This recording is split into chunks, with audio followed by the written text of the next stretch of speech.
Costa Rica, as part of Central America, played a very interesting role because very early in the 19th century, I like playing trivia with the audience every now and then, so I'm gonna make a question and see who gets a bag of coffee. コスタリカという、中央アメリカ、セントラルアメリカの中に位置しているんですけれども、19世紀の最初の頃に非常に面白い役割を果たしたんですね。で、私いつもその講演に来てくださっている皆さんに質問をするのがすごく好きなんですけれども、今から皆さんに質問をします。で、その質問を正しく答えた方にはコスタリカのコーヒーをお渡ししたいと思います。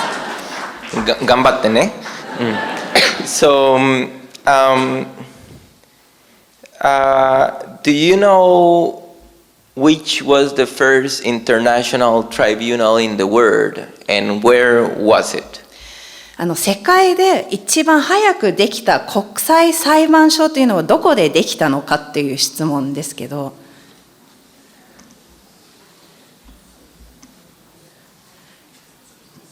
国際的な裁判所、国際裁判所ですね。すごくシャイな方が多いようなんですけれども。Hi.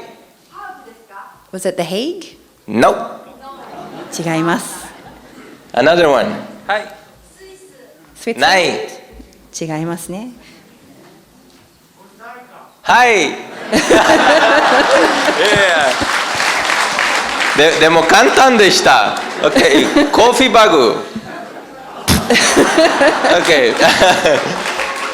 So the Central American Court of Justice was the first international tribunal in the world. この中米司法裁判所というのが世界で一番最初にできた国際裁判所でした。And it was established in Costa Rica in the building that today is the Ministry of Foreign Affairs. それがコスタリカで実はできたんですけれども、その時の裁判所の建物が今のコスタリカの外務省の建物となっています。And why is this fact important? Because every country in Central and South America was having wars for power and for money. You know, after independence, there is a vacuum of power. And Costa Rica clearly understood that this was not sustainable and that it was through international justice that some sort of peaceful region and peaceful coexistence could happen. でそれがなぜ重要なのかって言いますと、やはり当時独立をしたばっかりの中南米のほとんどの国では戦争が起きていました。やはり権力をめぐる戦争ですとか、そのお金のための戦争などが各国で行われていたんですけれども、その時にコスタリカの指導者の人たちが理解したことは、それはやはり持続可能ではないということです。やはり平和的な地域、共存のできる地域を作っていくためには国際的な司法、そしてその正義というものが必要ということです。So this was in the 1830s. でこれが1830年代のことでした。And the story keeps going with, we have some funny episodes in Costa Rican history because they might look like a contradiction.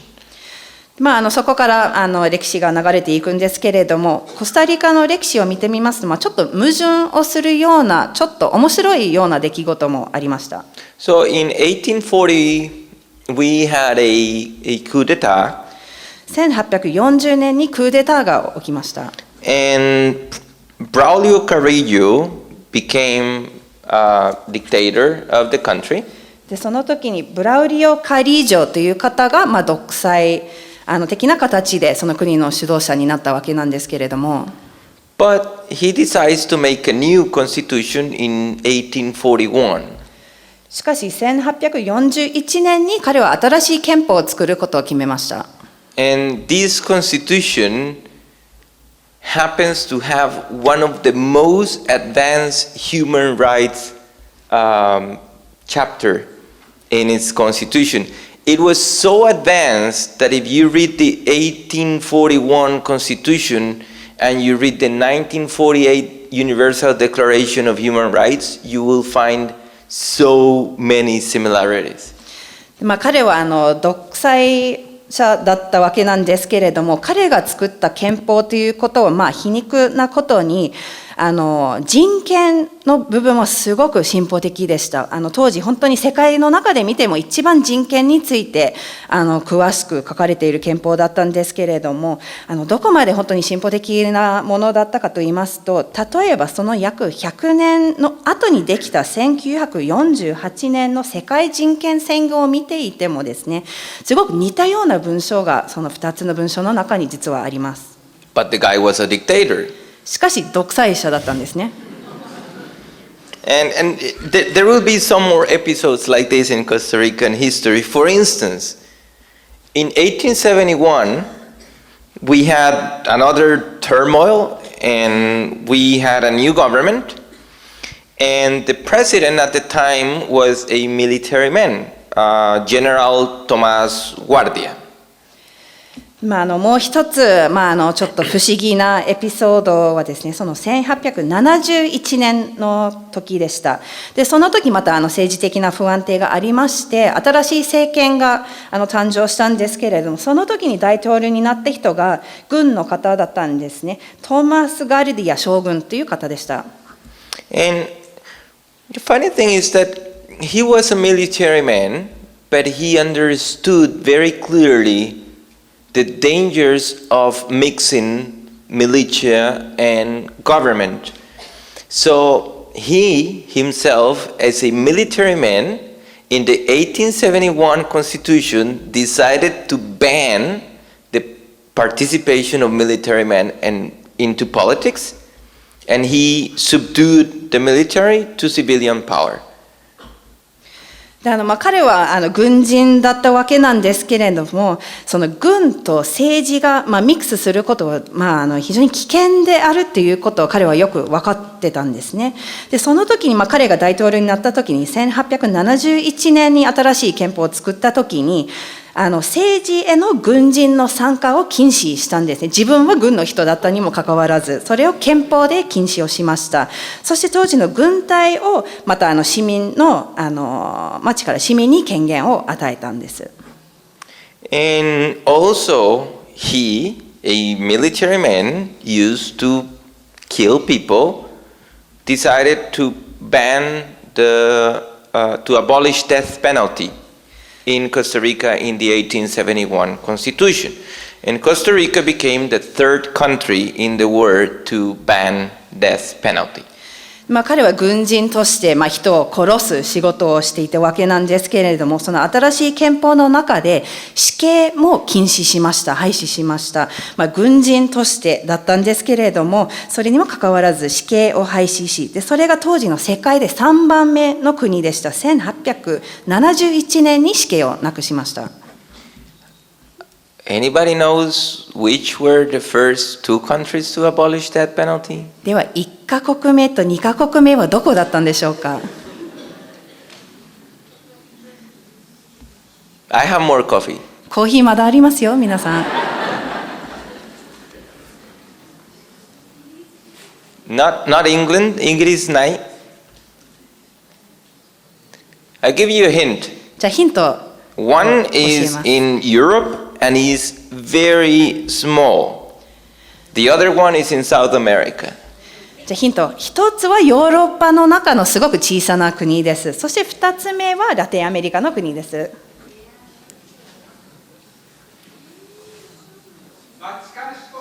The Vatican? ない。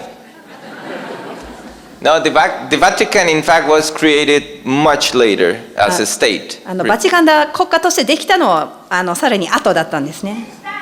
リヒテンシュタイン Very close. でも近いです。近い。ない、smaller. もっと小さい国です。ラクセンバーグ Close. 惜しい。あったかい、あったかい。Belgium? No. Okay, the first one was San Marino. 最初はサンマリノという国でした。The second one is in South America. で次、南アメリカの国ですが。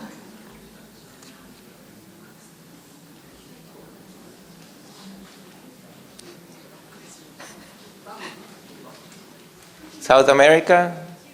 キューバ？キューバはサウスアメリカない。中米ではなくて南米、もっと南です。We had Chile and Brazil. No, I'm gonna have a lot of coffee myself じゃあ then. コーヒー、持って帰るコーヒーたくさんありそうですね。Venezuela. Venezuela was the second country in the world to abolish death penalty. ベネズエラは世界で2つ目に死刑をなくした国でした。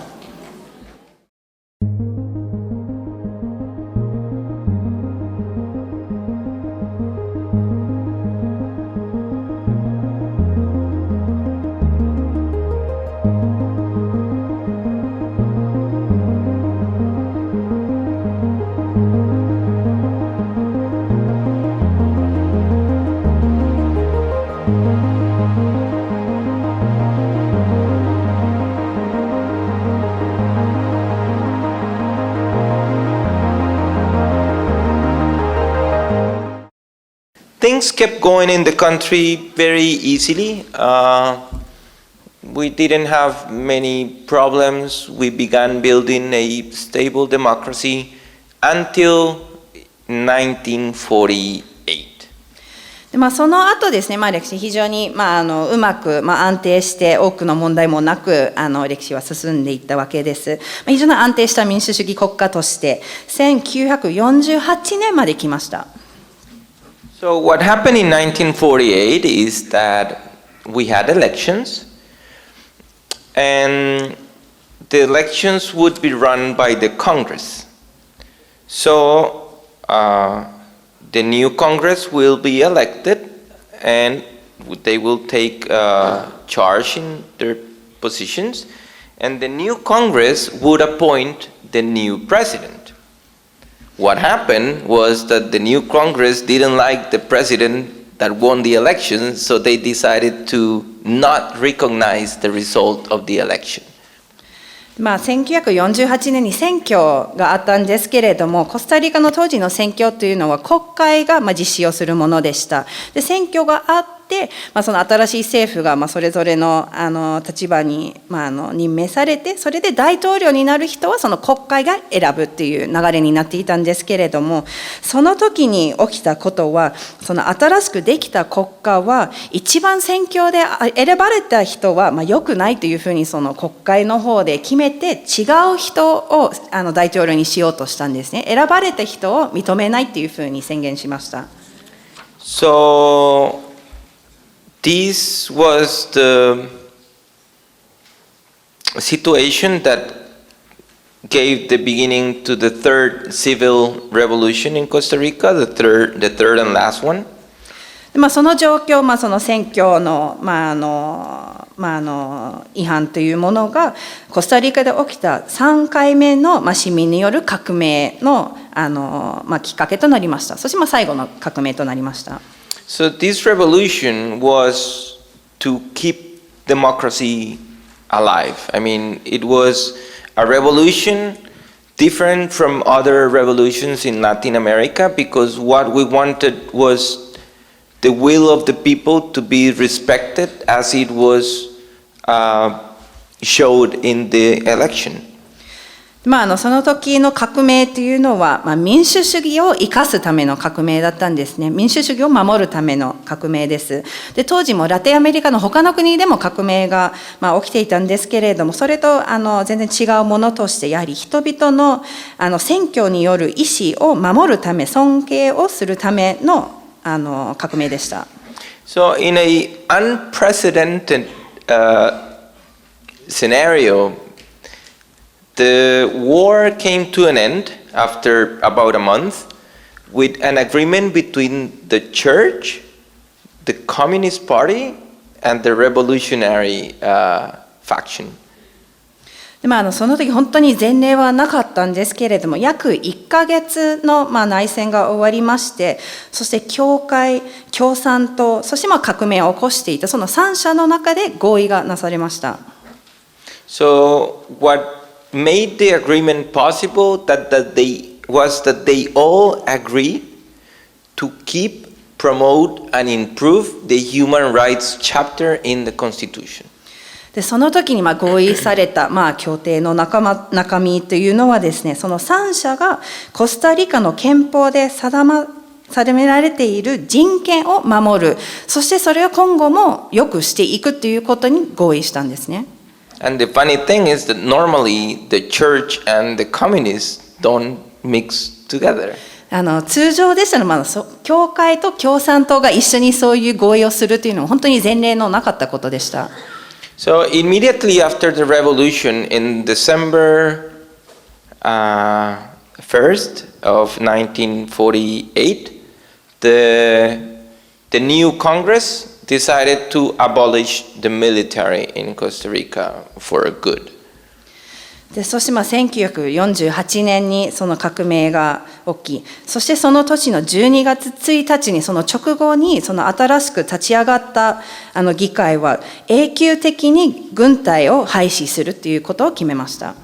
A funny thing is that my mom's birthday is December the 1st too. ちょっと面白いことはその日が私のお母さんの誕生日でもあります。Yeah. And this was very important because President Figueres was very clear in understanding that the biggest threat to a democracy is the military, especially small militias. その時大統領となった方がフィゲーレスという方だったんですけれども、彼がその時に理解したということは、民主主義に対しての一番大きな脅威というものは軍であるということです。And in a very shocking event, that it will be reminded forever in history. That decision to abolish the military was taken in what was the main headquarters of the army.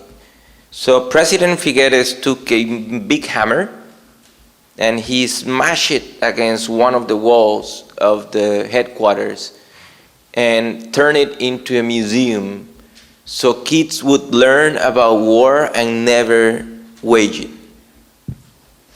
でその時に非常にショッキングなやり方だったかもしれないんですけれども、そして歴史に残る瞬間となったんですけれども、軍を廃止するというふうに決めた時に宣言した場所は実は軍の本部でやりました。でその軍の本部である場所で、そのフィゲーレス大統領が大きなハンマーを持ってその壁をぶっ壊したんですね。でそれによってその軍ではなくてその建物を博物館に変えました。でその博物館に子どもたちが勉強しに行って、子どもたちが戦争というものについて学び、そして戦争を二度とも起こさないための教育をする場所に変えました。Today, those headquarters are the National Museum of Costa Rica. で今その本部から博物館になったところは今コスタリカ国立博物館となっています。And every kid in the school has to make a visit to the museum. でどの学校のどの子どもも必ずその博物館に行きます。After the revolution and the abolishment of the army, a few things happened because when they decided to abolish the army, they also decided to divert the monies for the military into healthcare and education. And this was a massive decision. 軍隊を廃止した後にいくつかのことが起きたんですけれども、まず一番最初にはやはり軍のために使われていた予算を教育、そして保健、公衆衛生などに使うということが決まりました。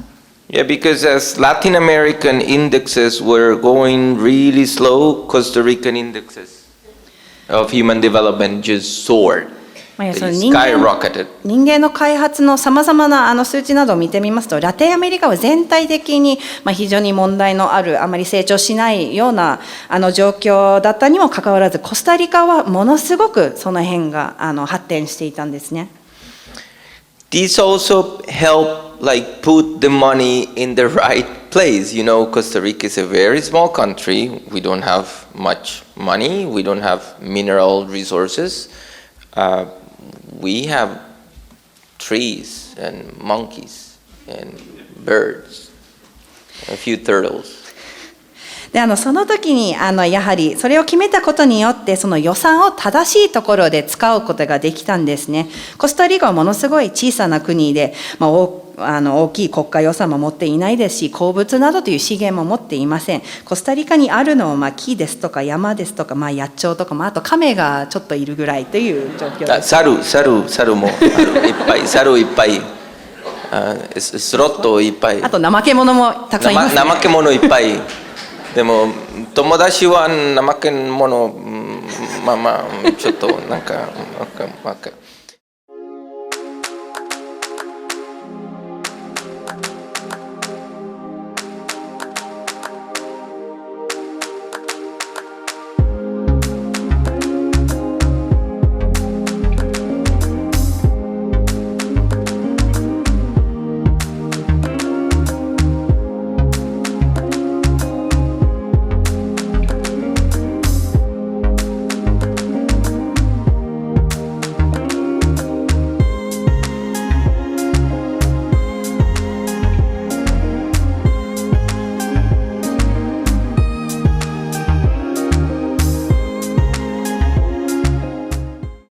Okay, so the story kept going, and in the late 60s, the drafting process of the Inter-American Declaration of Human Rights took place in Costa Rica, and in 1969, it was adopted in San Jose. That's why it's also called the Pact of San Jose of Costa Rica.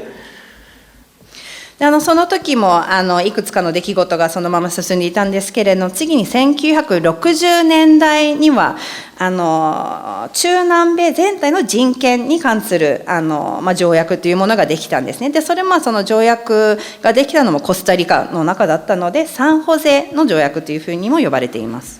And right now, the Inter-American Court of Human Rights is in San Jose of Costa Rica. で今中南米の国際的なその地域の人権裁判所もコスタリカのサンホゼにあります。Okay, then Cold War happened, and Cold War was not really cold in Latin America. It was actually very heated, and it kind of looks like it never went. その後に冷戦が起きたんですけれども、ラテンアメリカの中では冷戦ではなくても本当に非常に熱い戦争だったんですね。で今の政治的な状況を見てもまだ終わっていないという面もあります。So, you know that north of Costa Rica is Nicaragua, and the Sandinista movement had made a revolution. They had kicked the dictator Somoza, who was imposed by the United States. And the Americans were not really happy that their dictator had been removed by a popular front. コスタリカの、北部北にはニカラグアという国があるんですけれども、当時ニカラグアではそのサンディニスタによる、運動革命があったんですね。でその革命というのはそのアメリカが、入れた独裁者を市民の力でその革命で追放したということだったんですけども、それはもちろんアメリカにとって都合の悪いことでした。So the Americans were trying to invade Nicaragua to, well, put another dictator, and they were pushing really hard on the Costa Rican government to allow the U.S. Operations to happen in the northern part of Costa Rica so they could attack Nicaragua from the south. でその時にアメリカがまた新しい新たな独裁者をまたニカラグアにしようとしていたんですけれども、その時にコスタリカの政府にアメリカがすごく圧力をかけていたんですね。そのコスタリカの北部の地域を米軍のために使わせてほしいということをすごく圧力をかけていました。攻撃をするための場所として。I mean, and the situation was really tense. There was war in Salvador, there was war in Guatemala, there was war in Honduras, there was war in Nicaragua, there was war in Colombia, there was war everywhere except in Costa Rica. その時にも本当周辺の国ではエルサルバドルもグアテマラもホンジュラス、ニカラグア、コロンビアで全ての国でやはり紛争戦争が起きていました。唯一その中で戦争が起きていなかったのはコスタリカでした。So in one of the boldest movements in international diplomatic history, President Monge decided in November 13, 1983, to declare Costa Rica as a neutral country. でその時に今の世界の外交の歴史を見てもすごく勇気のある動きだったんですけれども、当時のコスタリカの大統領のモンヘイという方が1983年11月13日にコスタリカを中立の国家として宣言しました。And why was this such a bold move? You say, well, okay, you're just declaring your country neutral. What happened is that because President Reagan was pushing hard and hard and hard. So President Monge declared Costa Rica neutral and then came to Reagan and said, oh man, I'm sorry, but if I do it now, I will be violating international law, so I can't. それはなぜそこまで勇気のあることだったかと言いますと、当時アメリカのレーガン大統領がコスタリカにものすごい圧力をかけていたんですね。しかしその時中立を宣言をしたことによって大統領がまたレーガン大統領のところに行って、もう何もできることもないよ、もしそういうふうに参加をすることになるのであれば国際法違反になるからもう何もできないよというふうにもうレーガンに対して言うような材料ができたんです。So he basically place the situation in a scenario where everybody was like, okay, so now what? Like, there's nothing we can do. なので、そういうようなことができたことによって、それ以上にアメリカにもできることもなかったんですね。もうそれ以上でもう何もなかったです。So by recurring to international law, Costa Rica found a way out of conflict, a way that 20 years later became super important. でそのコスタリカがその時に宣言をしたことが、国際法を使うということが、紛争から戦争から、脱出するための方法だったんですけれども、それはさらに20年後にものすごい重要なことになりました。Then, as you can imagine, things went really, really easy until 2003, which is what you saw in the movie. でその後も物事がものすごく安定して進んできたんですけれども、その次の、ポイントというのは2003年でした。これはやはり先ほどの映像に出た時のことでした。Because in 2003, what happened? Well, the Bush went crazy and decided to invade Iraq. 2003年に何が起きたのか、ブッシュ大統領が狂ってしまってイラク攻撃しようというふうにしたんですね。And in this craziness for oil, he had to look for support because this support would bring legitimacy to the invasion. でその時、ブッシュのイラクの侵略、石油のための、狂った行動だったんですけれども、やはりその行動を正当化するためには、彼は世界中で支持を求めなければいけませんでした。Okay, and so Bush began working on the so-called coalition of the willing, and he said that they were going to invade Iraq.Because they were aiming for peace, democracy, and human rights. でブッシュ大統領がいわゆる有志連合というものをその時作ろうとしたんですけれども、イラクを侵略する理由はやはり平和、民主主義、そして人権をもたらすためであるというふうに言ってたんですね。Of course, it was not true. It was all for the oil. もちろんそれは全然違っていて石油のためだったんですけれども。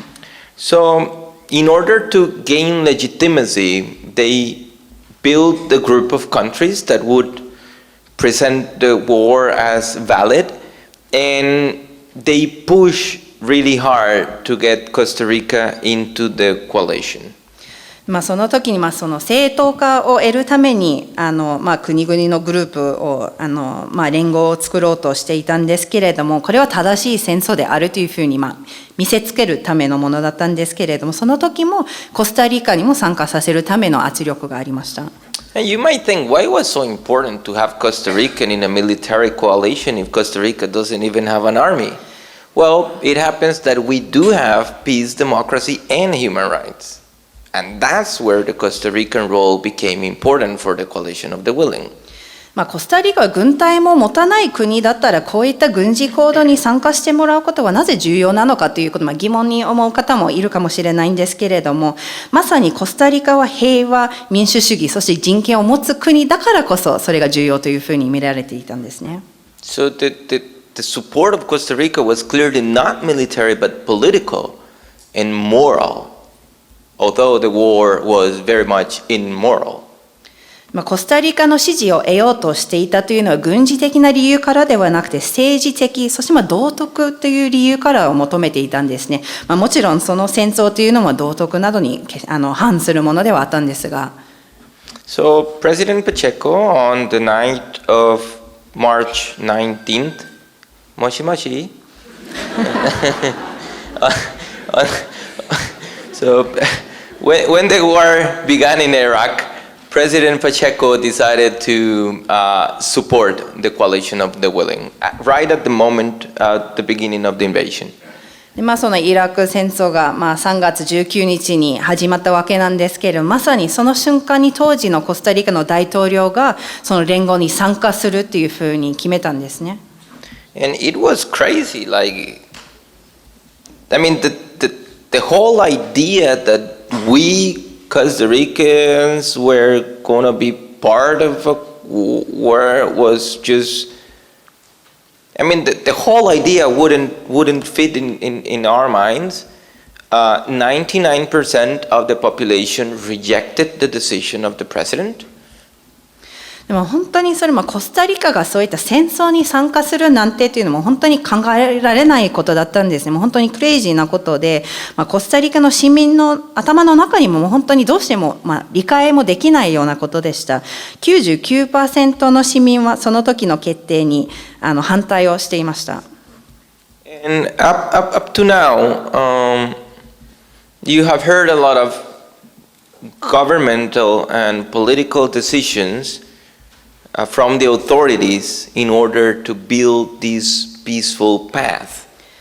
今までの話を、コスタリカの政府または政治家による、平和的な社会、平和的な道を作るための、決定ですとか出来事についてのお話が主だったんですが。But here is when things got interesting and where I mingle in the story. しかしここから物語はもっと面白くなります。そしてここから僕も出てきます。So, it's I don't know what day was it, but it's university day, so we are in class. We're having a break. Everybody in the country is talking about President Pacheco's decision, and as you heard in the video.One of my friends said, "We are law students. We should do something." でちょっと何日だったのかちょっとはっきり覚えてないんですけど、ある日大学の授業に行っていて、授業の後に休憩の時間にもちろんその学生同士で、その大統領が決めたことについて熱く語ってたんですね。で映像の中にも少し紹介があったんですけれども、その時に一人の友人が僕たちは法学部の学生だったら何か法を使って何かしなきゃいけないんじゃないかっていうふうに提案をしました。I was like, "Yeah, let's sue the president." And no, ちょっと待って。でそれでも大統領に裁判しようとかでも言ってたんですけど、ちょっと待ってねっていうふうに僕は言いました。Yeah, because of course, I mean, it was not Costa Rica's war; it was America's war, and people immediately saw that.Trying to get Costa Rica out of the coalition was, as Bush said it, being against America. Because Bush was very clear in saying either you're with us or you're against us. So I was against them. ではなぜかと言いますと、それはやはりコスタリカの戦争じゃなかったからですね。それはアメリカの戦争でした。でそこの連合から脱出するということはまさにアメリカと戦うということになるんですね。ブッシュ大統領もその時に言っていたんですけれども、僕たちと一緒に戦っていない人たちは敵であるというふうに何度も言っていました。なので僕はもちろんそれに反対をして戦おうとしました。So,We were like going back and forth with my friends, like I would say why it was important to do it, and they were like afraid until one of them said, "You know what? If I'm about to lose my visa so I cannot go purchase my clothes in the United States, I don't want to participate." And I went apeshit.でその時友達とのやり取りがそのままずっと続いてたんですけども、なぜこういうような行動をしなきゃいけないのか、なぜ大事なのかというやり取りをして、その中で一人の友人がすごく恐れていたんですね。でなぜかと、ちょっと不思議だったんですが、話している中で彼が言ったことは、もしこういうことに参加すればアメリカと戦ったらアメリカに行って買い物をしてアメリカの洋服とかを買って旅行するようなビザが取れなくなるので、ちょっとそれは怖いなというふうに彼は言ったんですね。で僕はそれを聞いてものすごい怒りを感じました。And I might look funny to you, but I have a terrible temper. で今日はちょっと面白い感じで話してるかもしれないんですけど、僕は本当に怒るとすごくなんて言いますかね怖い人です。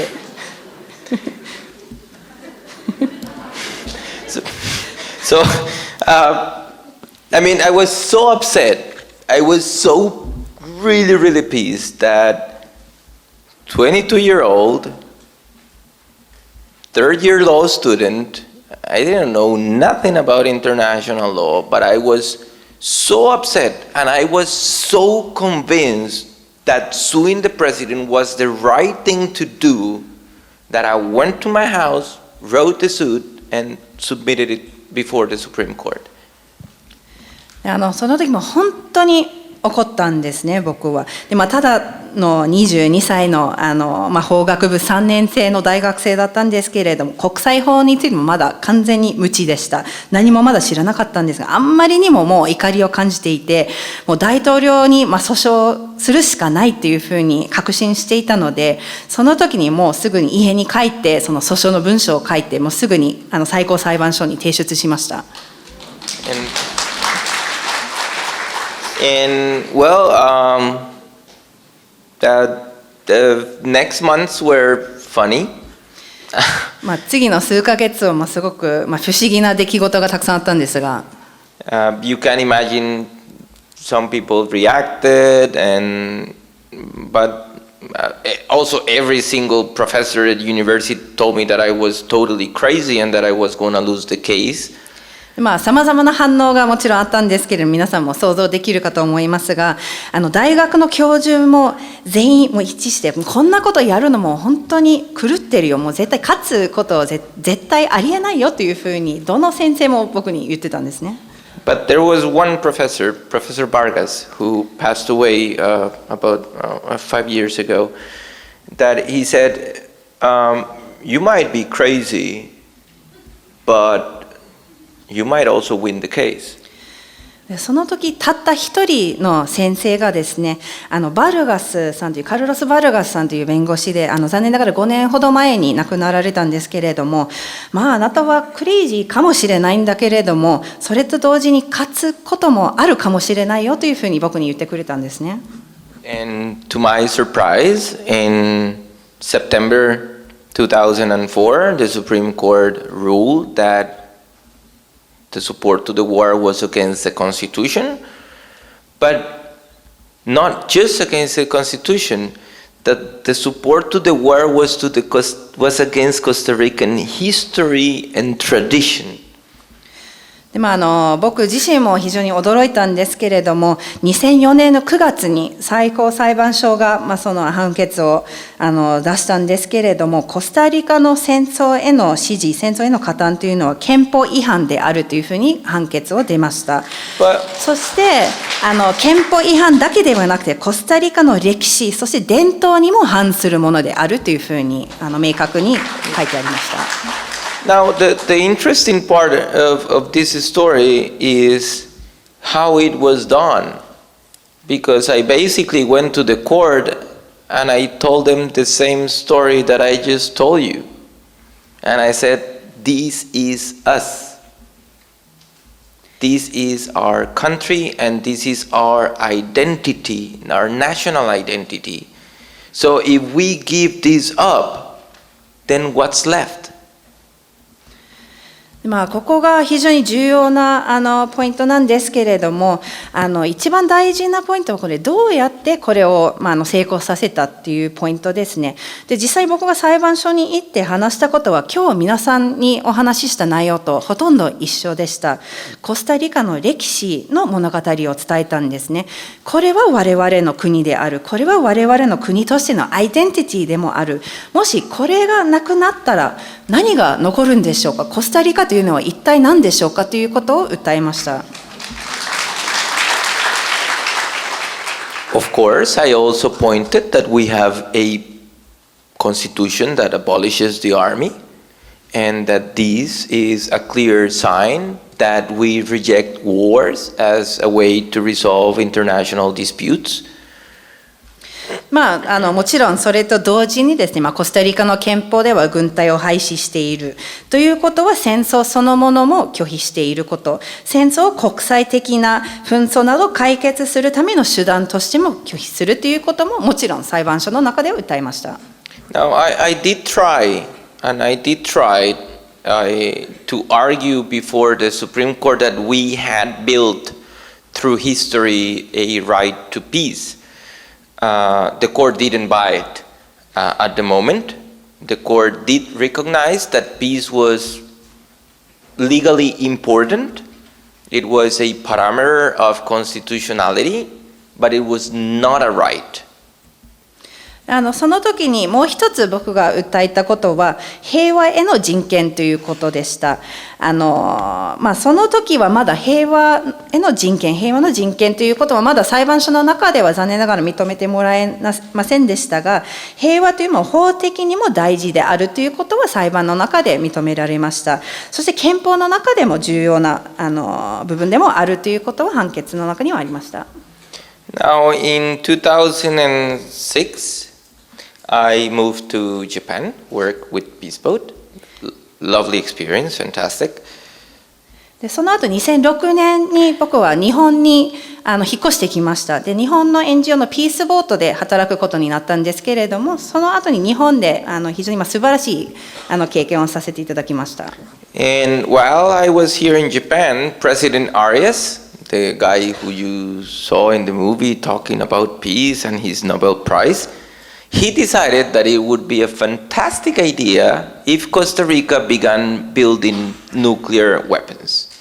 でその時僕が日本に滞在していた間にですね、先ほどの映像にもあったノーベル平和賞も受賞したアリアス大統領がコスタリカは核兵器を製造したらいいんじゃないかというふうに決めてしまったんですね。核兵器の製造をしようとしました。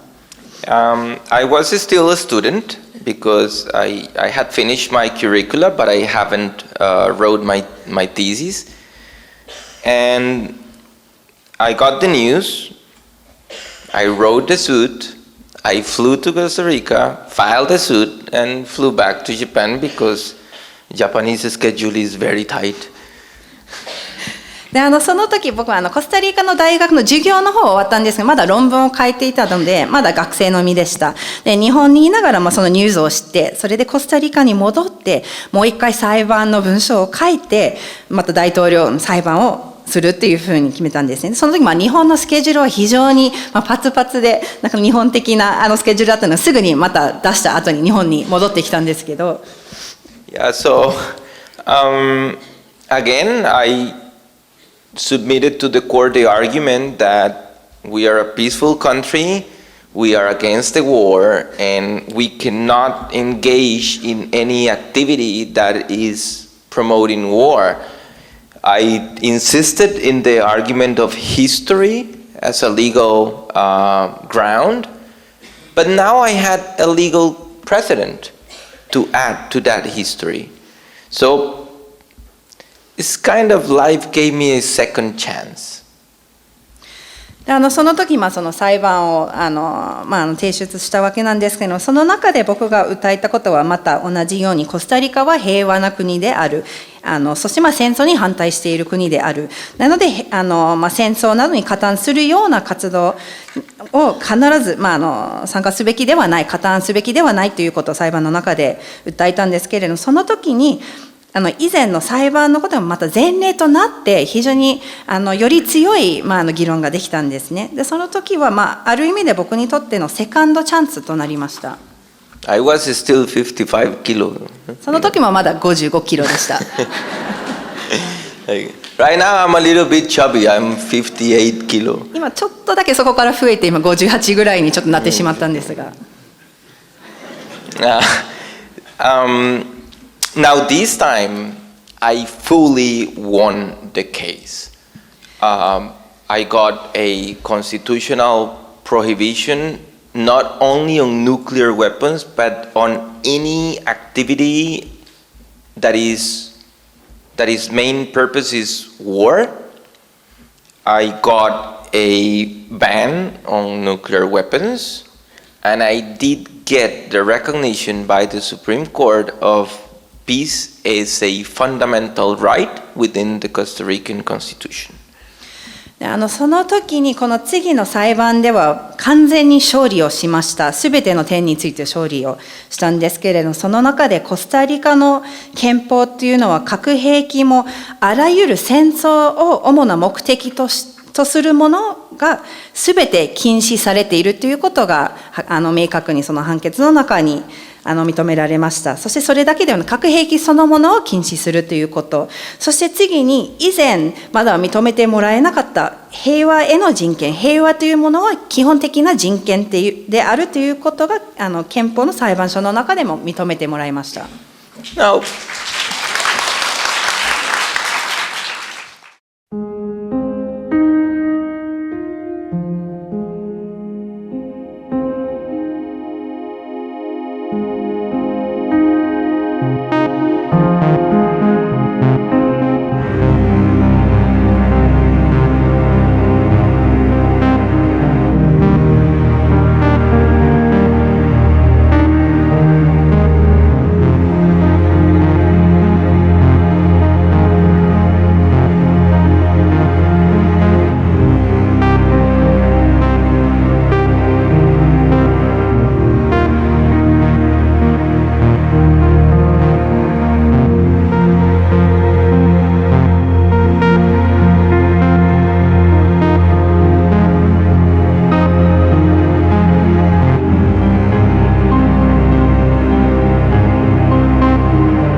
there is a twist in the story that is very interesting, and personally, it's you remember what did the first head of the state of Costa Rica did?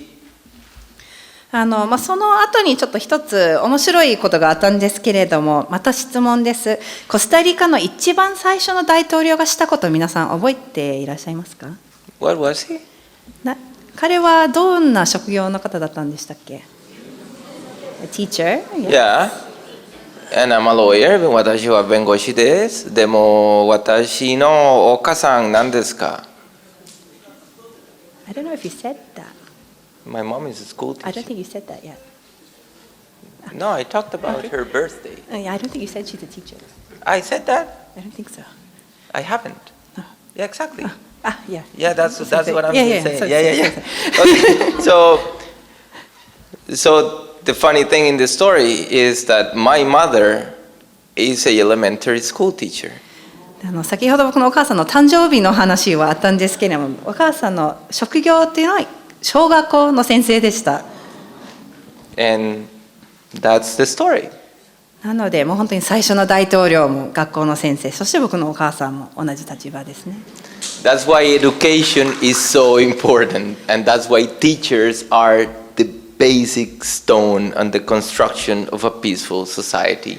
だからこそ教育というもの、そして学校の先生は平和的な社会の最も重要な基盤となる存在です。そう一緒です。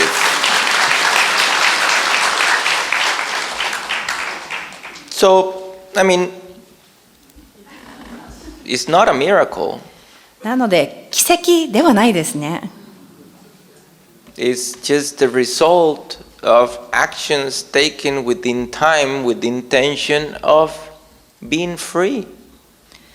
やはり正しい時期の自由になるための行動をすることのおかげでコスタリカがこういう国になりました。But also behind the story relies what I said before. The capacity to overcome fear was fundamental. I was afraid at some point, but it didn't prevent me from I mean, the conviction of doing the right thing was stronger than fear. And I made it to overcome. I had some rough days, some days that were not very comfortable, but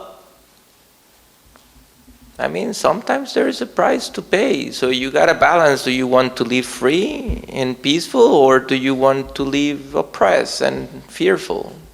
I don't like the second option. この物語の裏にはやはり先ほどもお話にあったんですけれども、恐怖というものを乗り越える努力っていうものですね。僕自身も当然怖い日もありました。恐れている時もありました。しかしやっていることは正しいことであるという確信の方が恐怖そのものよりも強かったんですね。それによって乗り越えることができました。もちろんその中に非常にやりづらい時もありましたし、辛い日もたくさんありました。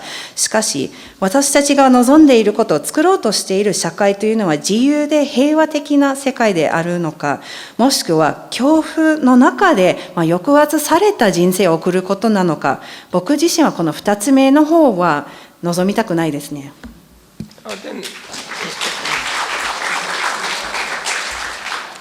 And then the other thing that I always stress and highlight is I'm just anybody. Like, I have no special gift. I'm not big, I'm not tall, I'm not strong. I have a lot of bad jokes and a lot of bags of coffee. I have nothing special in me. でもう一ついつも強調していることは、僕自身も決して特別な人ではないですね。何か特別な才能を持っているとか、体が大きいとか背が高いとか力があるとか、そういうこと決してないですね。コスタリカの最高裁の判事さんっていうのは日本の判事さんと全然違うんですけれども、どうやって選ばれてるんですか？ So the judges in the Costa Rican Supreme Court seem very different to those in Japan. How are they selected? Yes, the first thing is that Supreme Court judges are not friends of the president. まず一つ目に大事なのは、その最高裁判所の判事さんっていうのは大統領の友達ではないということです。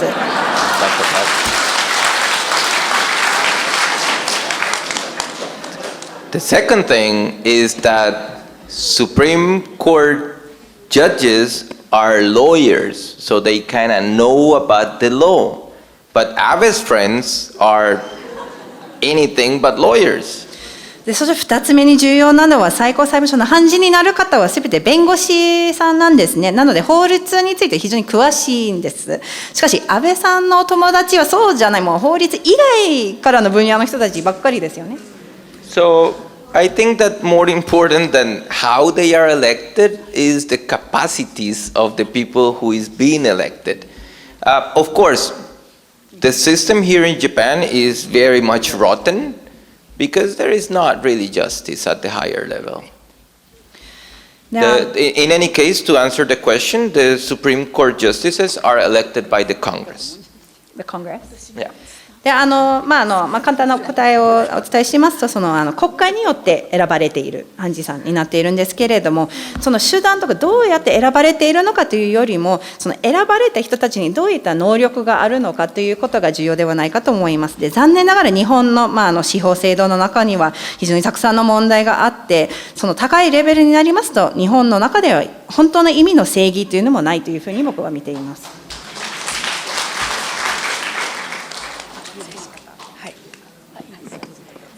コスタリカには子ども選挙があるという話を聞きましたが、具体的にちょっと伺いたいと思います。国民の政治的な関心と投票率はどうでしょうか。So I've heard that in Costa Rica there is also elections for children. So I'd like to ask about the education, about political participation and for children in Costa Rica, and if that connects also to the voting rates. Yeah, every single school has a student board, and the kids elect their own board. So every school have their own elections, And when the presidential election comes, there is a fake election for kids to participate. Because it's very important to let people feel close to politics. Because politics are what decide the future of a country.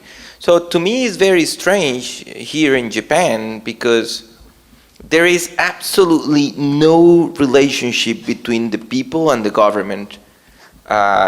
Japan has probably one of the weirdest political elections that I have seen in my life. The campaigns are very strange. A guy in a van with pictures and the microphone, but there is nobody listening. Can I translate till there? まずコスタリカの中ではその学校それぞれの学校には生徒会みたいなものがあって、それをそれぞれの学校で子どもたちによる選挙でその学生さんが選ばれていくわけなんですけれども、大統領選などが行われますと全ての学校の中で模擬選挙みたいなものが行われるんですね。実際に行われている大統領選に子どもたちも参加をする模擬なんですけどというような仕組みがあります。それ非常に重要だと思うんですけれども、やはりその選挙というものは身近であるということを作る教育になっていると思うんですね。で、政治というのはもちろんその国の将来を決めるものになるので、そういうふうに小さい頃からその政治を身近なものとして考えるということです。で、僕は日本の選挙などの制度というのはすごく不思議なものとして見ているんですけれども、まずその政治の中で本当の人々、その市民と政治のギャップがすごいあるように見えます。そしてその選挙のやり方もすごい不思議だと思うんですけれども、例えば誰か男性が車に乗ってそこで大きなマイクを持ってお話をしているけど聞いている人は誰もいないというような不思議な光景があります。Now, to me it's pretty obvious and why Japanese people don't want to engage into politics. Because politicians is a bunch of grumpy old men here in Japan. It's just a bunch of ojisans all over the Japanese government. 日本の政治を見てると、日本の市民がなぜその政治にあまり積極的に参加しようとしないのかっていうのが、すごく分かりやすいと思うんですけど、日本のほとんどの政治家はやっぱり、ちょっと機嫌悪そうなおじさんばっかりなんですね。Now, the contradiction is that the only way to change that is by participating in politics. しかしそこで、矛盾といいますか難しいのは、それを変えていくためにはやはり政治に参加することしかないです。はい、それは。はい、同じ憲法に戦争しないとあるんですが、一応日本は国のために平和を守るために抑止力が必要だということで、国民をこの自衛隊とか軍隊みたいな自衛隊とかそういうものを増やすことにあまり矛盾を感じないように抑止力っていう言葉をすごく使いますけど、このことについてロベルトさんは抑止力っていう言葉をどう思われますか？論破してほしいなという感じです。So while Japan also has a peace clause in its constitution, Japan also very much emphasizes the so-called need for deterrence, about the need to have a strong self-defense force and this sort of thing. And of course, this is a contradiction, but most people are not reflecting or aware of this contradiction. I would like to ask what your thoughts on this concept of deterrence is, and if you have any arguments we can use against that. Thank you. ありがとうね、本当に。Let's play again for more coffee. じゃあまたコーヒーのために一つ質問です。What is the purpose of a military? To attack or to defend? 軍隊は何のためにあるでしょうか？防衛するためのもの、そしてまたは攻撃をするためのものでしょうか？攻撃。Attack. No. War is illegal. 戦争は本来でしたら禁止されているものですね。違法なんですね、戦争は。The purpose of a military is to defend the country. 本来軍隊というのは国を防衛するためのものです。So 自衛隊と軍隊は同じです。同じ。the purpose of JETA is to defend Japan? Well, the purpose of any military is to defend the country because making war is illegal. 自衛隊は国を守るため、防衛のためにあるというふうに言われてるんですけども、どの国の軍隊もその国を守るためにあるというふうにも言われてるんですね。というのは国際法で戦争そのものが禁止されているからです。I mean, if the purpose of a military was to attack, every country with a military would be attacking another country. I mean, we would have destroyed the world already. もし軍隊の、存在する意味というのが、その攻撃をするためのものであるのであれば、どの国のどの軍隊ももうずっと攻撃をし合って、それでも本当に世界そのものがもうすでになくなってしまっているという状況になるでしょう。So, technically, it's a different word for the same thing. なので、違う単語を使っているかもしれないんですけど、本当に同じものなんですね。In fact, I am surprised that for 70 years, the Japanese government have made such a big lie that the JETA is not a guntai, and nobody had made the question, what is the purpose of guntai? 僕にとってすごく驚きなんですけれども、70年間もずっと日本政府はこんなに大きな嘘をもずっと言い続けてるんですね。自衛隊は軍隊じゃないというふうにずっと言ってるんですけれども、誰もじゃあ軍隊とは何なのかっていう定義について、疑問を言ってる人はほとんどいないですね。So please make that correction in your notebook. The purpose of a military is not to attack. The purpose of a military is to defend. And in that regard, the Japanese self-defense forces are a military. なのでぜひ皆さんメモ持っている方はぜひメモっていただきたいんですけれども、軍隊の目的は攻撃をするためじゃなくて防衛のためにある。だから自衛隊というのは軍隊と同じものであるということです。And then no coffee for anybody. Then no なのでcoffee. コーヒーは今回は残念ながら誰も当たりませんでしたね。もう一人、最後。はい、最後。日本では今ジャーナリズムが非常にプレッシャーのある状態になっていて、物は言えないようなメディアになってるんですけど、さまざまな危機を乗り越えるときにコスタリカのジャーナリズムの世界はいつも市民の味方だったんでしょうか。So in Japan at the moment, there's a very critical situation in regards to journalism. There's a lot of pressure on journalists and issues where the media is not able to speak out about certain issues. In Costa Rica's history, when it has faced these various crises, what has been the role of the media? Has it been on the side of those working for justice, or has there been this kind of pressure as well? Journalism in Costa Rica. What kind of problems? Like in Japan, there's a lot of pressure. The media can't speak out against Abe or this kind of thing. So there's a big problem in Japan with pressure and censorship and self-censorship as well. What's that like in Costa Rica? So it depends. It depends on the media. If you're talking about mainstream media, they are probably supporting whatever the guy who puts the money in says. そのメディアの中にもさまざまな種類があるんですけれども、そのいわゆるメインストリームメディアの場合ですと、やはりそのお金を投入している人たちの意見にそのまんま報道するという流れが多いです。That's why independent media is so important. だからこそ独立したメディアが非常に重要なんですね。So, for instance, because politics in Costa Rica are not at its best at the moment. We are going a really bad time. So I decided to resign from my political party, and now I have a news show. コスタリカの今の政治的な状況というのは実は決して全部うまくいっているわけじゃないんですね。今かなりちょっといろいろと問題があるような時期を迎えているんですけれども、そういったことがあって僕は所属していた政党から辞めて今ある報道番組を実は作ってるんですね。And of course I take it very seriously, so I make the research, I always have the documents, and I use a lot of foul language. でもちろんこれすごく真剣に思って非常に例えば資料をたくさん調査をして準備をするんですけれども、かなり口の悪いような言葉もたくさんその番組で使っています実は。Yeah, but I mean, so the research is for giving accurate information.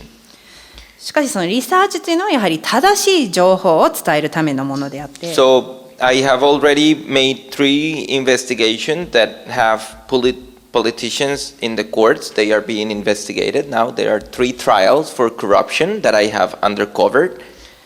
でこの調査をすることによって僕は実はさまざま政治家についての調査をこのメディアとしてやってるんですけれども、その調査によって今実際に3人の政治家が汚職という問題で今実は裁判になっています。And the foul language is to show the government that I'm not willing to take shit. でその汚い言葉を使うというふうにも先ほど言ったんですけれども、それやはり強い強い言葉を使うことによって政府に僕は決して諦めないということのメッセージを政府に対して伝えるために使っています。Now, the news show that I run is the highest rated news show in the country right now. で僕がこの新しく作った報道番組というのは今コスタリカの中で一番視聴率の高い番組に今なっています。And here is the answer to your question. Do you think the government is going to tell me to shut up? No, or the other way, do you think I will obey the government if they tell me to shut up? でここからが答えなんですけれども、一番最初に言ったのはじゃあ政府は僕に黙ってくださいというふうに言ってくると思いますかってちょっと質問を変えて、そんなこと言われても僕はそれに従うと思いますか？ Yep. ない。So, I mean, there is some intentional defiance in the show, and that defiance is a reaction for the current situation of politics in Costa Rica. その番組の中で意図的にちょっと反発している反論しているようなところがあるんですけれども、それはやはり今のコスタリカの問題となっているような政治的な状況に対する反応です。Now, I am undergoing a criminal proceeding, but it's part of the consequences, and I don't care. Like, it will go out fine, I hope.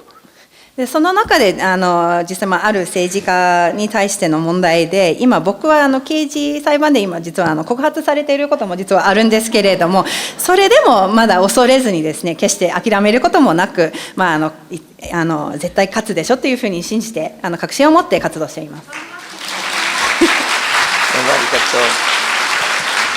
I mean, you see, nothing is free, and it's just to decide what's worth more, and well, you see that my standard is very clear. I always be on the side of truth, on doing the right thing, and overall, I will always do my best to overcome fear. Because fear is Japanese government strategy to keep you this crazy idea that you need a military because somebody's going to attack Japan. That's the most stupid thing I've heard in my life. Because you know what? The best defense policy of a country is not having enemies and making friends. That's why we don't need a military in Costa Rica, because we don't have enemies and we try to make friends. So we don't need a military. でその中でやはり完全に多大なものはないですね。やはり何のために何が一番価値を持つのか、それで何のために戦うのかっていうのを自分で決めるしかないというふうに僕は考えているんですけれども、今日のお話でお分かりになったと思うんですけれども、僕が決めているスタンダードというものは明確であります。何があっても必ず真実、そしてその正しいことの側に立つということです。そして一番重要なのはやはり恐怖を乗り越えることです。恐れずにそれでも頑張っていくということなんですけれども、その中でやはり恐怖というものは、例えば日本の状況を見てみますとですね、日本はその人々に対してその恐怖を煽ってですね、日本を攻撃してくるかもしれないところがあるということで、軍隊が必要であるというふうに思わせてしまっているということなんですけれども、それを本当に僕も人生の中で聞いたことの中で最ももう本当に馬鹿げていることだと思います。本当に防衛のために一番いいことはやはり敵を作らないことです。そして友達を作るということです。